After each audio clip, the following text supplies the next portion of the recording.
ഒരു കൊല്ലത്തിൽ ഏറ്റവും ശ്രേഷ്ഠതയുള്ള പകൽ അത് ദുൽഹജ്ജ് 9 അറഫ ദിനമാണ്. എത്രയോ ആളുകളെ അല്ലാഹു നരകത്തിൽ നിന്ന് മോചിപ്പിക്കുന്ന ദിനമാണ് ആ ദുൽഹജ്ജ് 1 മുതൽ 9 വരെ.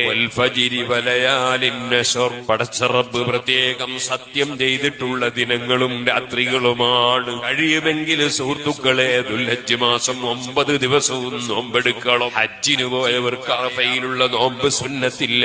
അതേ സമയത്ത് മറ്റ് സമയങ്ങളിൽ അവർക്കും കഴിയുമെങ്കിൽ നോമ്പെടുക്കാം. ദുൽഹജ്ജ് മാസത്തിൽ നോമ്പിന് വളരെ പുണ്യമുള്ളതാണ്. 9 ദിവസം 8ഉം 9ഉം പ്രത്യേകം പുണ്യമാണ്. ദുൽഹജ്ജ് 9ന്റെ നോമ്പ് 2 കൊല്ലത്തെ ദോഷം പൊറുപ്പിക്കുന്ന നോമ്പാണെന്ന് ഹദീസിലുണ്ട്. കഴിഞ്ഞ കൊല്ലത്തേതും അടുത്ത കൊല്ലത്തെയും ദോഷം പൊറുപ്പിക്കുമെന്നാണ് ആ പറഞ്ഞതിനർത്ഥം. അങ്ങനെ വരുമ്പോൾ പടച്ചവൻ സ്വീകരിക്കുന്ന വിധത്തിൽ നോമ്പെടുത്തവൻ 1 കൊല്ലം അവന് ആയുസ് കിട്ടാനും സാധ്യതയുണ്ടെന്ന ഹദീസിൽ നിന്ന് മനസ്സിലാക്കാം.